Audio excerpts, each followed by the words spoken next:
Absolute at Large by Karel Čapek. Translated by David Wyllie. Performed by Francis Bass.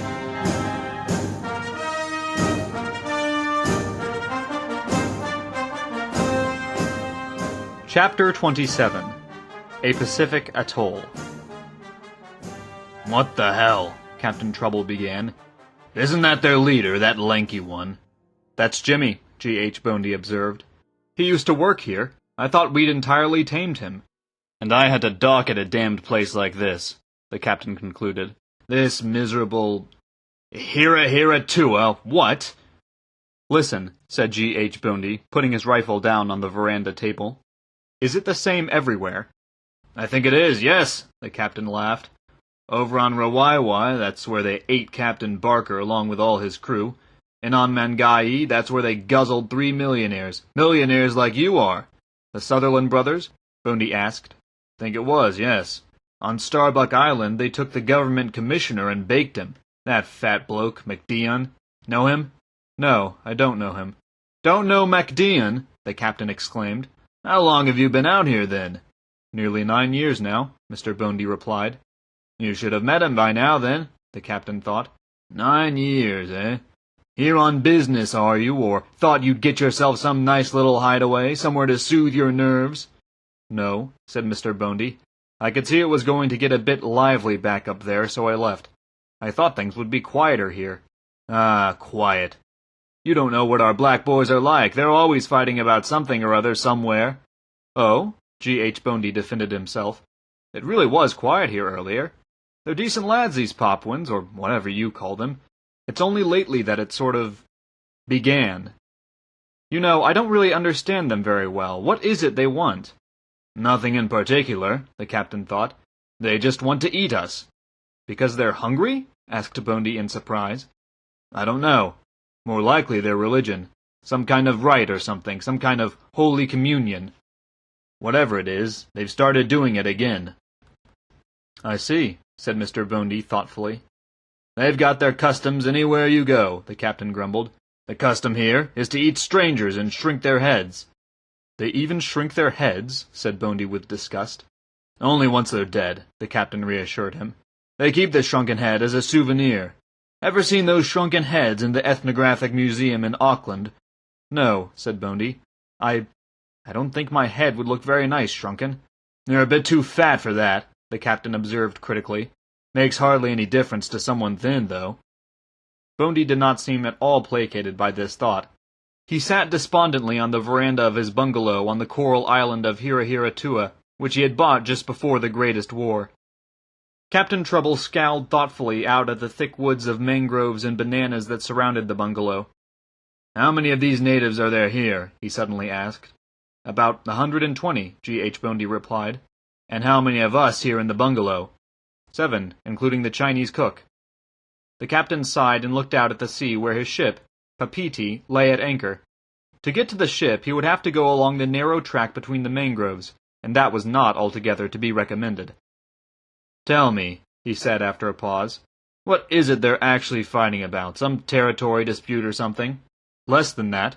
"The colony?" "Less." "Some kind of business deal?" "No. They're simply fighting over what's right." "What's that supposed to mean?" "What's absolutely right. Don't you know? Every nation wants to know what's right." The captain grunted. "And what is right?" "Nothing. Just a passion of mankind.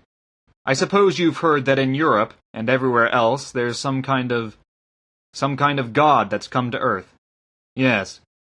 "Well, that's what it's all about, understand?" "No, I don't understand. I'd have thought any proper god would make things right on Earth, tidy things up. This god can't be any proper or normal god." "Well, no, it isn't," G.H. Bondy replied. He was clearly pleased he finally had the chance to talk with someone unbiased and experienced. "That is, it is the real God, but I'll tell you something else. He's too big." "You think so?" "He's too big, he's infinite, and that's what's causing all the trouble. Everyone measures him against his own size and supposes that's all the God there is. They take hold of some little scrap or speck of God and think they've got the whole thing." "Ah," the captain said, "so they're angry at everyone else who's got a different scrap." "Exactly. and to convince themselves they've got all of God to themselves, they have to kill all the others. It's because it's so important to them, you see? So important to have all of God to themselves and all the truth to themselves. That's why they can't stand it for anyone else to have a different God or a different truth. If they allowed that, they'd have to acknowledge that all they've got is a miserable couple of meters of God's truth, just a couple of gallons, just a couple of sackfuls. Suppose Mr. Snippers thinks Snippers' factory makes the best knitted underwear in the world. He'll have to destroy Masson and all the underwear from Masson's factory. It's just as stupid as that when it's a matter of theology or English politics. If they thought God were something as solid and useful as knitted underwear, they'd let everyone have whatever God they want. But they don't have enough faith in God's business sense for that. That's why they force everyone to have Snippers' God and Snippers' truth. That's why they slander and fight wars and spread propaganda. I'm a businessman, I understand competition, but... Wait! The captain stopped him. He picked up his gun, took aim, and shot into the mangrove forest. There! I think that's one less of them now. He died for his faith, observed Bondy thoughtfully. You used force to stop him eating me. He died for the national ideal of the cannibal. They've always been eating each other for the same ideals in Europe, too. You're a decent man, Captain, but I think you'd eat me if it were for the sake of some fundamental seaman's principle. I can't even trust you anymore. You're right, the captain growled. Whenever I look at you, I think to myself, yes, I know, you're a fanatical anti-Semite. That doesn't matter. I've had myself baptized. And do you know what it is that's got into those black idiots, Captain? 2 days ago, they fished a Japanese atomic torpedo out of the sea. They set it up over there, under the coconut palms, and started bowing to it. They've got their own god now. That's why they've got to eat us. Shouts of war were heard from the mangroves. Hear them, the captain grumbled. I swear it, I'd rather be doing something like another geometry exam than... Listen, Bondy whispered. How about if we went over to their religion? As far as I'm concerned. Just then, a cannon shot thundered out from the Papiti. The captain let out a quiet shout of joy.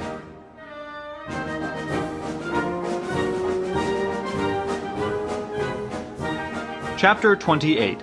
7 Chalets. While the armies of the world were forging world history by battling with each other, while the borders of states moved back and forth like worms, while the world was being reduced to rubble, old Mrs. Blahouš in the village of 7 Chalets was digging up potatoes. Mr. Blahouš sat on the doorstep smoking beech leaves, and their neighbor, Mrs. Prouza, leant against the fence, saying, well then, well then. That's right, agreed Mr. Blahouš after a pause. I think it is, said Mrs. Blahouš. That's just how it is, Mrs. Prouza continued. What's it all for, then? Thought old Mr. Blahouš. That's just what it's all about, Mrs. Blahouš added as she pulled up another potato. They say Italy got it the other day, Blahouš reminded them.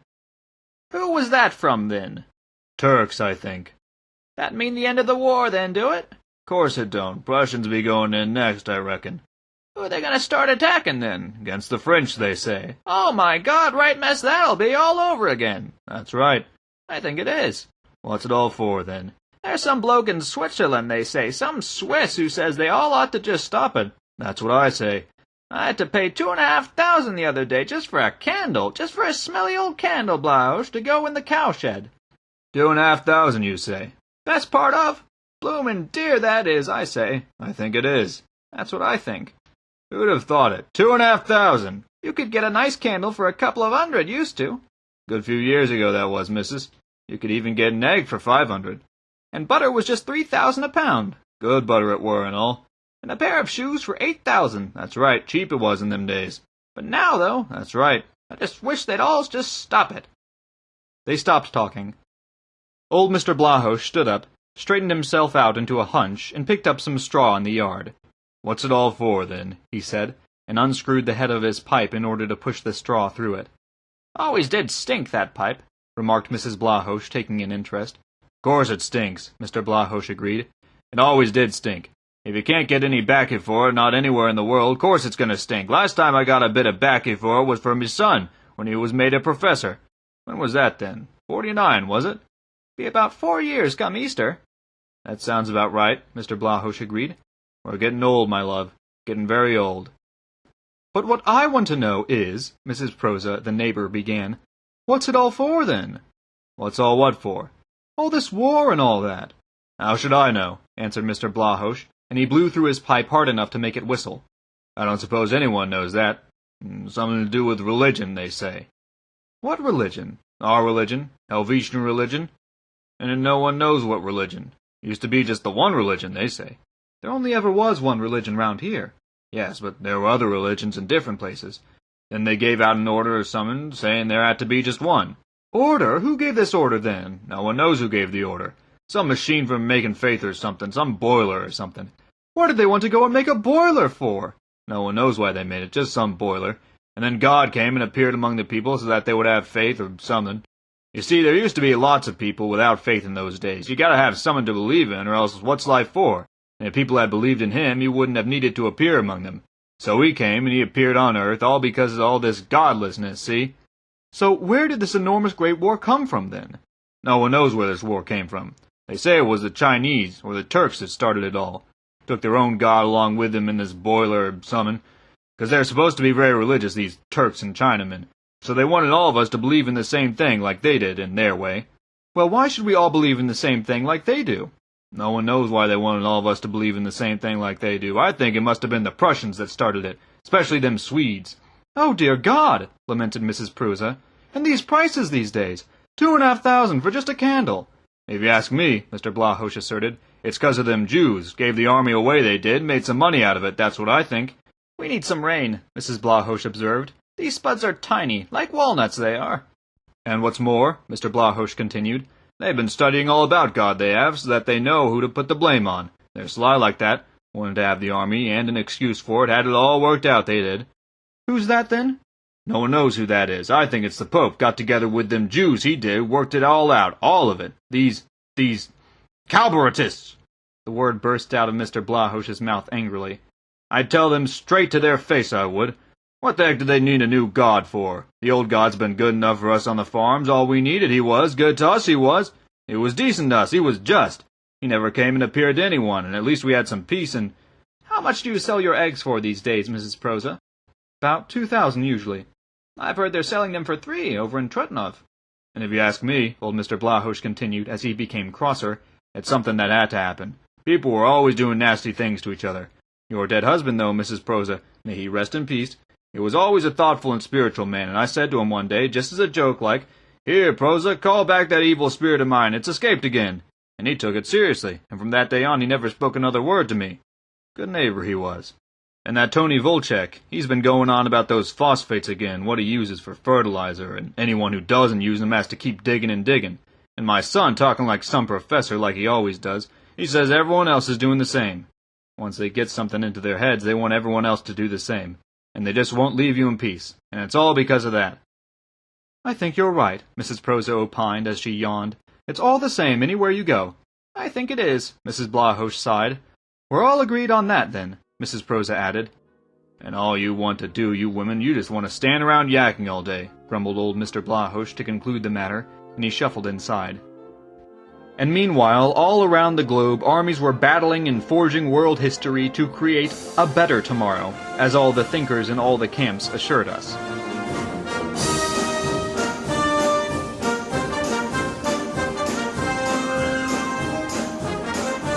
This recording is under a Creative Commons Attribution, Non-Commercial, Share-alike license. Music was composed by Johan Halvorsen and performed by the United States Marine Band. The book was written by Karel Čapek, translated by David Wyllie, and performed by Francis Bass.